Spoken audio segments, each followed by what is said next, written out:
CM Dhami ने की GST की नई दरों और स्वदेशी अभियान पर जनप्रतिनिधियों के साथ समीक्षा बैठक। वर्चुअल माध्यम से प्रदेश के मंत्रीगणों, विधायकगणों एवं अन्य जनप्रतिनिधियों से किया संवाद।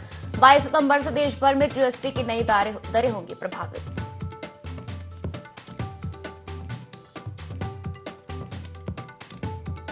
मुख्यमंत्री पुष्कर सिंह धामी ने आदि कैलाश परिक्रमा रन का किया फ्लैग ऑफ। सीएम धामी ने लोगों का भी किया शुभारंभ। कैंप कार्यालय से सीएम धामी ने किया फ्लैग ऑफ। सीएम धामी ने आदि कैलाश परिक्रमा रन का किया फ्लैग ऑफ। देहरादून में नमो युवा रन का आयोजन। सीएम धामी ने नमो युवा रन के किया फ्लैग ऑफ। मुख्यमंत्री पुष्कर सिंह धामी ने भी लगाई दौड़। बड़ी संख्या में युवाओं ने लिया हिस्सा।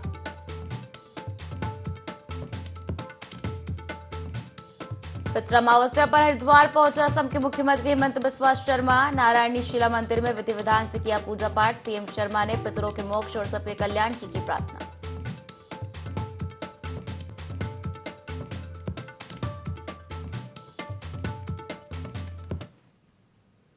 नमस्कार, बहुत स्वागत है आपका। देवभूमि लाइव देख रहे हैं आप और मैं हूं आपके साथ पायल। बुलेटिन की शुरुआत करेंगे खबरों के साथ, जहां मुख्यमंत्री पुष्कर सिंह धामी ने वर्चुअल माध्यम से प्रदेश के मंत्रीगणों, विधायकगणों एवं जनप्रतिनिधियों से संवाद किया। इस अवसर पर मुख्यमंत्री ने कहा कि 22 सितंबर से देश भर में जीएसटी की नई दरें प्रभावी होंगी।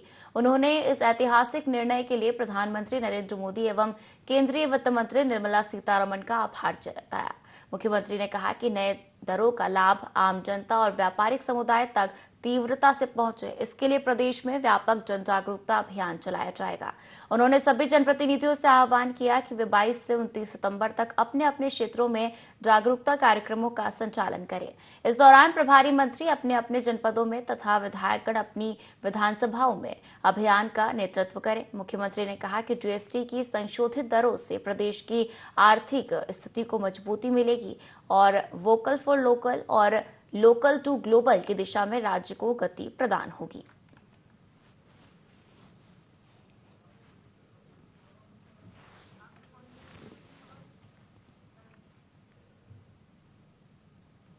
और इधर हल्द्वानी के एमबी पीजी कॉलेज में उस समय अफरा तफरी मच गई जब एक छात्र अचानक पेट्रोल की बोतल लेकर कॉलेज की छत पर चढ़ गया। यह दृश्य देखते ही परिसर में भगदड़ जैसा माहौल बन गया और छात्र छात्राएं घबरा गए। कॉलेज प्रशासन भी स्थिति को देखकर हैरान हो गया। घटना के दौरान छात्रों और कॉलेज प्राचार्य के बीच बहस और झड़प की स्थिति भी देखने को मिली, जिससे माहौल और अधिक तनावपूर्ण हो गया। चश्मदीदों के अनुसार छात्र प्रबंधन से नाराज थे और अपनी मांगों को लेकर उग्र हो रहे थे। हालात बिगड़ते देख पुलिस ने मोर्चा संभाला। गौरतलब है कि 27 सितंबर को कॉलेज में छात्र संघ चुनाव प्रस्तावित है। ऐसे में पिछले कुछ दिनों से कॉलेज में तनाव, गुटबाज और झगड़ों की घटनाएं लगातार बढ़ती जा रही है।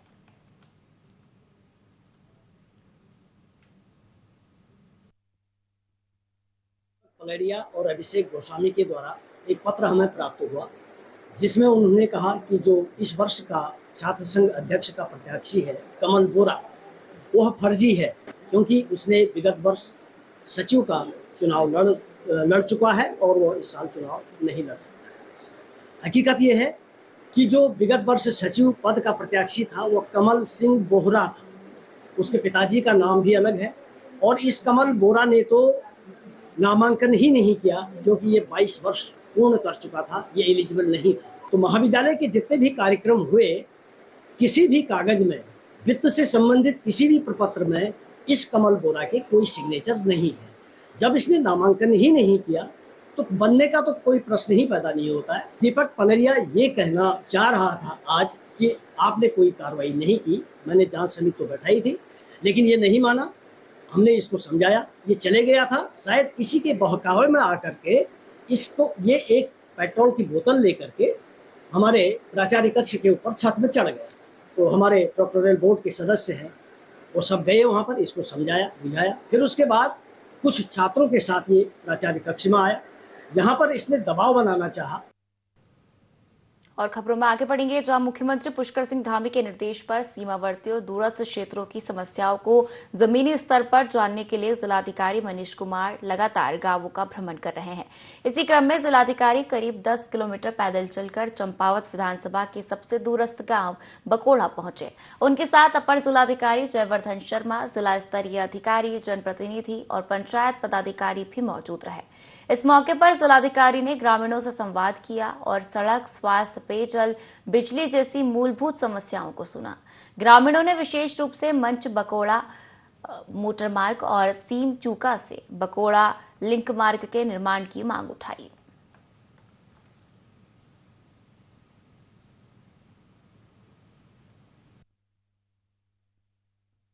के द्वार के तहत और बहुउद्देशीय शिविर के तहत हम लोग आज बकोड़ा गांव में आए हैं। यहाँ पे स्थानीय जो नागरिक हैं उनकी काफ़ी समय से मांग रही है कि यहाँ पे सड़क और जो बुनियादी सुविधाएं हैं वो दी जाए। तो जो हमारे जितने भी सरकारी महकमे हैं उन सभी को यहाँ की वस्तु स्थिति से अवगत करने के लिए सभी को लाया गया है। साथ ही इसमें माननीय मुख्यमंत्री जी के भी लगातार निर्देश है कि ऐसे दूरस्थ क्षेत्र, सीमांत क्षेत्र जो जनपद चंपावत में स्थित हैं उनमें आदर्श चंपावत की परिकल्पना के लिए जो भी बुनियादी सुविधाएं दी जानी है उनको समयबद्ध और चरणबद्ध तरीके से दी जाए। उसी क्रम में आज जनपद के सभी जनप्रतिनिधि, सभी हमारे अधिकारी, कर्मचारीगण और स्थानीय जनता की भी इसमें व्यापक सहभागिता रही। माननीय ब्लॉक प्रमुख और हमारे साथ यहाँ के स्थानीय जो जनप्रतिनिधि हैं, जिला पंचायत सदस्य, पूर्व जिला पंचायत सदस्य, ब्लॉक सदस्य, सभी लोग आज उपस्थित हैं। सभी के इश्यूज़ को जो है वो लिया गया है और उन पर यथोचित कार्रवाई ससमय करने के लिए सभी जितने भी हमारे विभाग हैं उनको निर्देशित भी किया गया। और खबरों में आगे बढ़ेंगे, जहां लंढौरा सामुदायिक स्वास्थ्य केंद्र पर स्वस्थ नारी सशक्त परिवार अभियान के तहत स्वास्थ्य शिविर का आयोजन किया गया। कार्यक्रम का शुभारंभ राज्यसभा सांसद कल्पना सैनी ने किया। उन्होंने कहा कि नारी का स्वास्थ्य परिवार और राष्ट्र की प्रगति का मूल आधार है। शिविर में हड्डी, बाल, स्त्री, दंत, नेत्र, त्वचा रोग विशेषज्ञों के साथ साथ ENT, पैथोलॉजी और ब्लड बैंक की टीम में मौजूद रही। एक्सरे, टीकाकरण, खून और बलगम की जांच सहित कई स्वास्थ्य सेवाओं का दावा किया गया। लेकिन दूसरी ओर व्यवस्थाओं को लेकर मरीजों में भारी नाराजगी देखी गई। सैकड़ों मरीजों ने आरोप लगाया कि 3-3 घंटे लाइन में लगने के बावजूद जांच नहीं हुई और इलाज के नाम पर सिर्फ 2 गोलियां थमा दी गई। कई महिलाएं और बच्चे बिना जांच कराए लौटने को मजबूर हुए।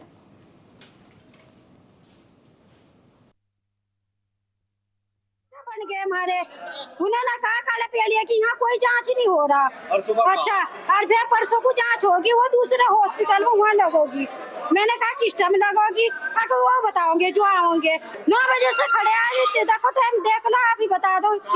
बुक्कनपुर तक पब्लिक परेशान हो रही, सुबह की यहाँ क्यों आए थे? आज 75,000 स्थानों पर जो है पूरे देश में कैंप लगेगा और जो 17 सितंबर आदरणीय प्रधानमंत्री नरेंद्र मोदी जी के जन्म दिवस के अवसर से प्रारंभ हुए हैं और 2 अक्टूबर तक चलेंगे। स्वस्थ नारी सशक्त भारत। उनका मानना है मेरी बहनें स्वस्थ होंगी तो उनकी संतान स्वस्थ होंगी, उनका घर परिवार सुरक्षित चलेगा और इसीलिए इस बार मेरे जन्मदिन को निःशुल्क जांच, निःशुल्क चिकित्सा कैंप लगाए जाएं और 1 हफ्ते के ये कैंप लग रहे हैं। सेवा के कार्य चल रहे हैं, स्वच्छता अभियान चल रहा है। स्वास्थ्य सेवाएं घर घर तक पहुंचे और वहां पर के हर व्यक्ति को लाभ मिले। स्पेशलिस्ट जैसे आंखों का, दांतों का, गायनी, OPD, स्किन और फ्री जांचें हों, दवाई फ्री है, सब लोगों की स्क्रीनिंग हो जाए। 40 साल से ऊपर के व्यक्ति को ये सरकार की मंशा है कि हर व्यक्ति को सुलभ सेवा का अधिकार में सबको स्वास्थ्य सेवाएं मिले। ये हमारे माननीय प्रधानमंत्री जी का एक आदेश है। और प्रधानमंत्री नरेंद्र मोदी के जन्मदिवस पर चल रहे सेवा पखवाड़े के तहत काशीपुर नगर निगम सभागार में प्रबुद्ध नागरिक सम्मेलन का आयोजन किया गया। इस अवसर पर मुख्य अतिथि के रूप में कैबिनेट मंत्री सौरभ बहुगुणा मौजूद रहे। सम्मेलन में भाजपा कार्यकर्ता, जनप्रतिनिधि, सामाजिक संगठनों के प्रतिनिधि शामिल हुए। कार्यक्रम के दौरान वक्ताओं ने प्रधानमंत्री नरेंद्र मोदी की जन कल्याणकारी योजनाओं, देश की प्रगति और सामाजिक उत्थान पर विस्तार से चर्चा की।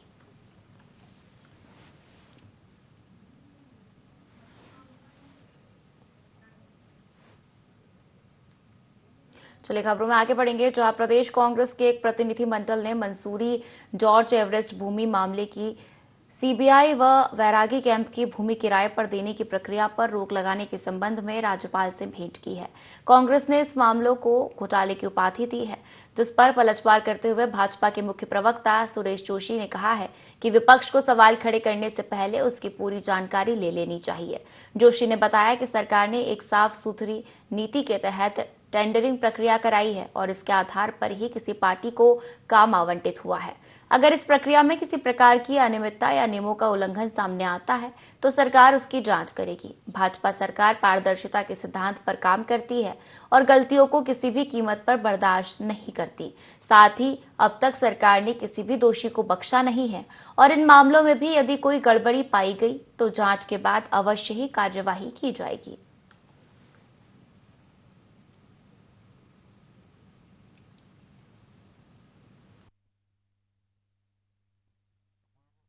टेंडरिंग प्रक्रिया में नियमों का उल्लंघन हुआ है या टेंडरिंग प्रक्रिया कराने के बाद कहीं पर उसमें कोई अनियमितताएं पाई गई हैं, सरकार देखेगी। उसको सरकार का काम है देखना। भारतीय जनता पार्टी की सरकार में ट्रांसपेरेंसी के आधार पर सरकार काम करती है। जहां तक विपक्ष का प्रश्न है, विपक्ष को कोई भी विषय उठाने से पहले उसकी संपूर्ण जानकारी भी रखनी चाहिए। अगर उसमें किसी तरह की भी कोई अनियमितताएं पाई गई होंगी तो सरकार ने आज तक तो किसी को भी इस तरह से किसी अधिकारी को या जिसके द्वारा ये अनियमितता की गई नहीं बख्शा है। इसमें भी जांच होगी, देखा जाएगा। लेकिन प्रश्न सबसे बड़ा ये होता है कि एक पारदर्शी टेंडर प्रक्रिया के तहत ये कार्य पहले कराया। और अगली खबर का रुख करेंगे, जहां सैनिक कल्याण मंत्री गणेश जोशी ने गढ़ी कैंट देहरादून में नायक सूबेदार सुजीत कुमार प्रधान के पार्थिव शरीर पर पुष्प चक्र अर्पित कर श्रद्धांजलि दी। इस मौके पर उन्होंने शहीद के परिजनों से भेंट कर ढांढस बंधाया, गहरी संवेदनाएं व्यक्त की और राज्य सरकार की ओर से हर संभव सहायता का आश्वासन दिया। गौरतलब है कि नायक सूबेदार सुजीत कुमार प्रधान 3 बटालियन जम्मू कश्मीर राइफल्स में तैनात थे और इस समय सूडान में United nation peace keeping force का हिस्सा थे। बीमारी के चलते उनकी असामयिक मृत्यु हो गई।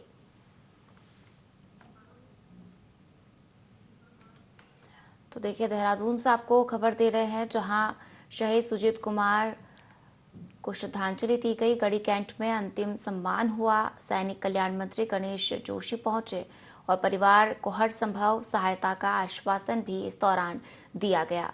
आपको बता दें कि देहरादून में नायक सूबेदार सुजीत कुमार प्रधान के पार्थिव शरीर पर पुष्प चक्र अर्पित कर श्रद्धांजलि दी गई और इस मौके पर उन्होंने शहीद के परिजनों से भेंट कर ढांढस बंधाया, गहरी संवेदनाएं व्यक्त की और राज्य सरकार की ओर से हर संभव सहायता का आश्वासन भी दिया। मुख्यमंत्री पुष्कर सिंह धामी ने बीते दिन चमोली में आपदाग्रस्त इलाकों का दौरा किया। दरअसल चमोली के नंदानगर क्षेत्र में बिनसर पहाड़ी की चोटी पर बादल फटने और अतिवृष्टि से फाली लगा कुंतरी, सैंती लगा कुंतरी और धुरमा गांव में भारी तबाही हुई। चमोली के नंदानगर में राहत बचाव कार्य युद्ध स्तर पर किए जा रहे हैं। एसडीआरएफ, एनडीआरएफ के जवान लगातार मलबे को तोड़ते हुए राहत कार्य में जुटे हैं। गढ़वाल कमिश्नर विनय शंकर पांडे ने बताया कि अब तक 5 लोगों की मृत्यु हो चुकी है। अभी कई लोग लापता है, जिससे यह संख्या बढ़ सकती है। चमोली जिलाधिकारी समेत एनडीआरएफ, एसडीआरएफ, जिला प्रशासन आर की टीम में राहत बचाव कार्य में जुटी हुई है। उन्होंने बताया कि हेली सेवा के माध्यम से भी लोगों को हायर सेंटर हॉस्पिटल में शिफ्ट किया जा रहा है। इसके साथ लोगों को सुरक्षित स्थानों में शिफ्ट किया जा रहा है।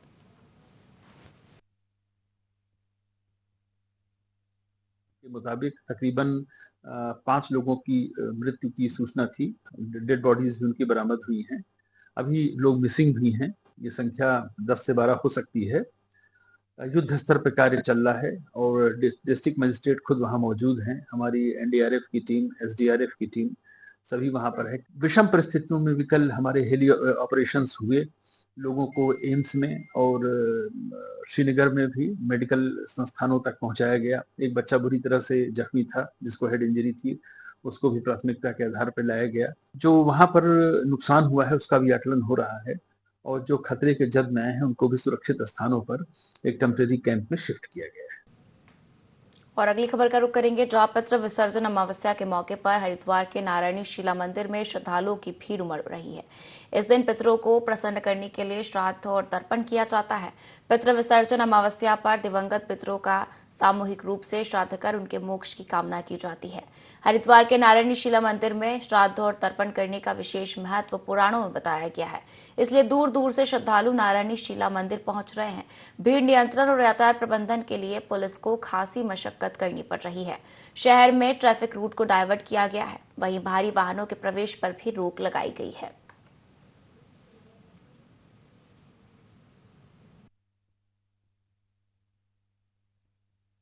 शांति के लिए यहाँ पर पंचनारायण बलि अनुष्ठान किया जाता है, जिसमें आप अपनी पितरों की शांति के लिए अनुष्ठान कराने के लिए दूर देश से भी लोग यहाँ पर आते हैं और अपने पितरों को जो है शांति प्रदान हो, इसी के लिए कार्य यहाँ पर किए जाते हैं। यहाँ पर ये सारी विधियां पूर्ण हो जाती हैं और हरिद्वार में नारायण शिला मंदिर तो एक ऐसा सुंदर स्थान है, किसी भी लोक में पड़ा हुआ पितृ हो, यहाँ श्राद्ध करने से मुक्ति पाकर, अधोगति से मुक्त होकर वो पितरों में चला जाता है, उच्च पद को प्राप्त कर लेता है, अन्यथा उसका मोक्ष हो जाता है।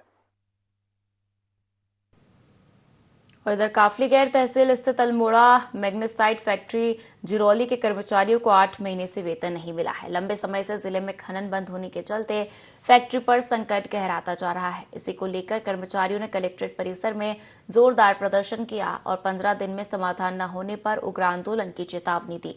अल्मोड़ा मैग्नेसाइट वर्कर्स यूनियन के अध्यक्ष चंदन सिंह रोतेला ने कहा कि इस फैक्ट्री से प्रत्यक्ष और अप्रत्यक्ष रूप से 3000 से अधिक लोगों की रोजी रोटी जुड़ी हुई है।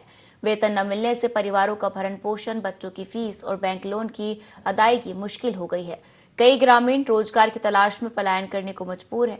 इस मामले पर केंद्रीय राज्य मंत्री और अल्मोड़ा सांसद ने कहा कि नैनीताल हाईकोर्ट की रोक के कारण पूरे जिले में खनन ठप है। फैक्ट्री, स्टोन क्रेशर और खड़िया आधारित उद्योगों पर सबसे ज्यादा असर पड़ रहा है। उन्होंने भरोसा दिलाया कि उद्योग और प्रदूषण मंत्रालय तथा मुख्यमंत्री से बातचीत जारी है और जल्द ही इन उद्योगों को फिर से शुरू करने की कार्रवाई होगी।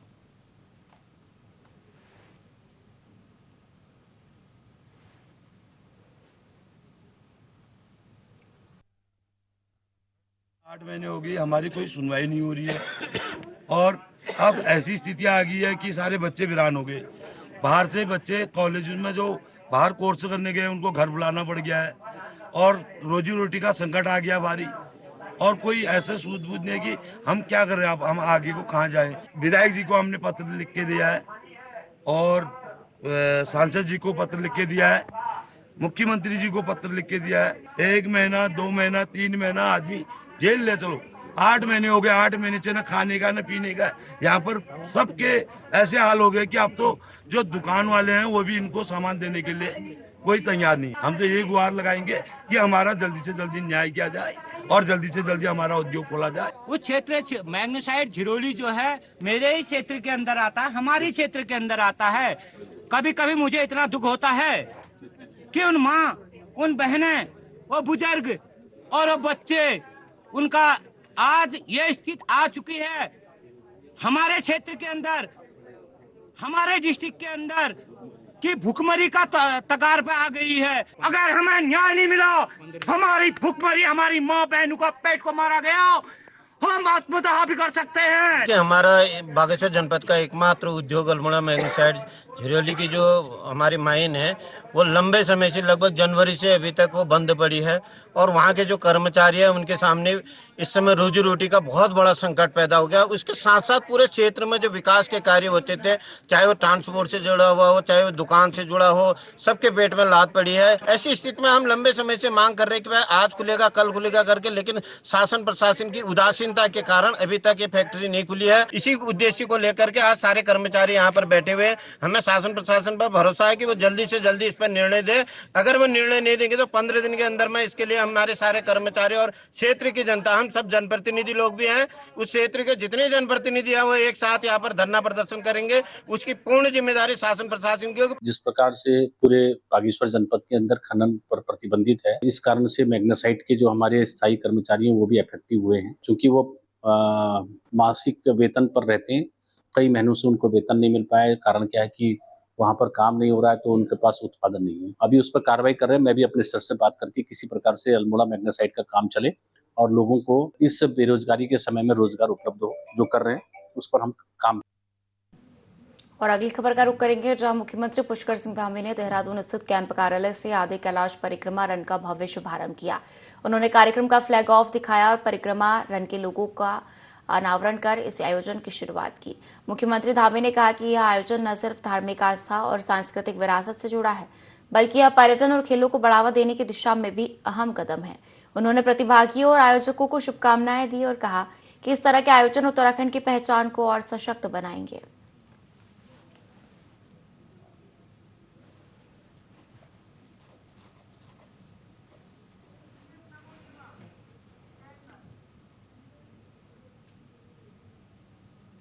और देहरादून में नमो युवा रन का आयोजन किया गया। मुख्यमंत्री पुष्कर सिंह धामी ने रन को फ्लैग ऑफ किया और खुद भी युवाओं के साथ दौड़े। इस कार्यक्रम में सैकड़ों युवाओं ने भाग लिया। सीएम ने दौड़ के जरिए स्वस्थ और नशा मुक्त भारत का संदेश दिया। यह आयोजन नशा मुक्त भारत अभियान के तहत किया गया।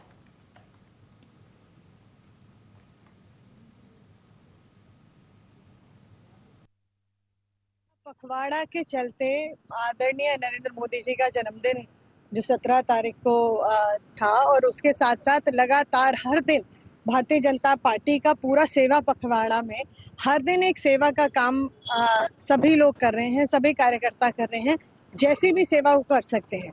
लेकिन आज क्योंकि प्रधानमंत्री जी कहते हैं कि 1 लाख नए युवाओं को जोड़ा जाए, 1 लाख नए युवाओं को हमारे साथ पार्टी में नए युवा वो चाहते हैं जो आगे और इस देश को तेज गति दें, आगे और डेवलपमेंट के आगे लेकर जाएं। तो उसके लिए और कैसे हमारा जो युवा है उसको सही दिशा मिले, कैसे वो नशा मुक्त रहे, कैसे वो स्वदेशी अपनी चीज़ें हैं उसको अपनाए, तो ये सारे उद्देश्य को लेके नमो रन और युवा रन ये हुआ और बहुत अच्छा सक्सेसफुल आज देहरादून में इसको शुरू किया गया। पूरे देश भर में आज युवा जो हैं आज इस रन में है, इस मैराथन कर रहे हैं। और उत्तरकाशी में जनपद मुख्यालय से पत्रकार राजीव प्रताप पिछले 2 दिनों से लापता है। बताया जा रहा है कि वह अपने पुलिसकर्मी दोस्त की कार लेकर गंगोरी की ओर गए थे। उसी कार को गंगा नदी में गंगोरी और स्यूना गांव के बीच देखा गया। स्थानीय लोगों की सूचना पर पहुंची पुलिस और एसडीआरएफ ने कार तो निकाल ली, लेकिन अब तक राजीव प्रताप का कोई सुराग नहीं मिला है। राजीव प्रताप की पत्नी का आरोप है कि उनके पति को एक वीडियो डिलीट करने की धमकी दी जा रही थी, जिससे वह मानसिक रूप से परेशान थे। उनका कहना है कि यह कोई बड़ी साजिश भी हो सकती है। वहीं पुलिस का कहना है कि सीसीटीवी फुटेज में राजीव कार चलाते हुए गंगोरी तक जाते दिखे हैं। इसके बाद गाड़ी सीधे गंगा में देखी गई। फिलहाल पुलिस हर एंगल से जांच कर रही है।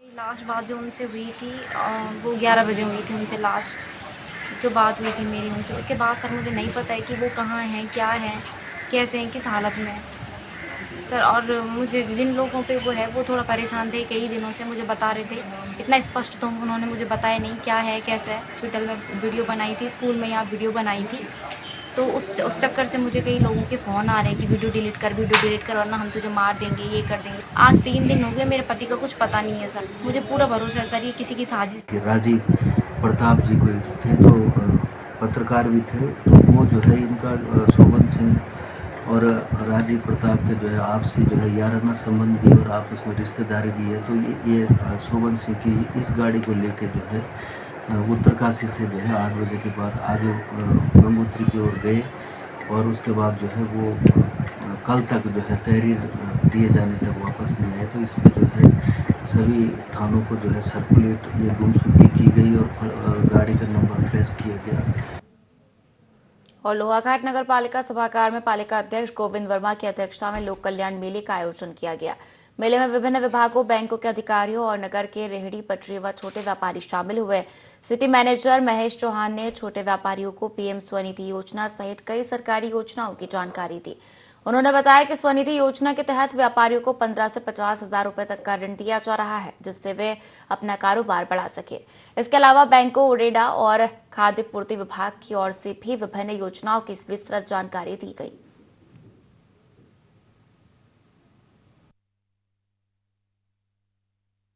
मेले का आयोजन किया गया।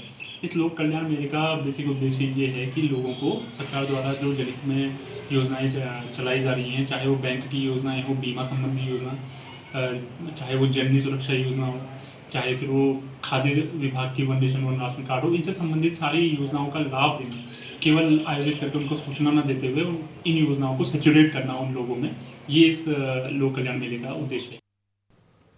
और उस बुलेटिन में फिलहाल इतना ही। आप बने रहिए IND24 के साथ। नमस्कार।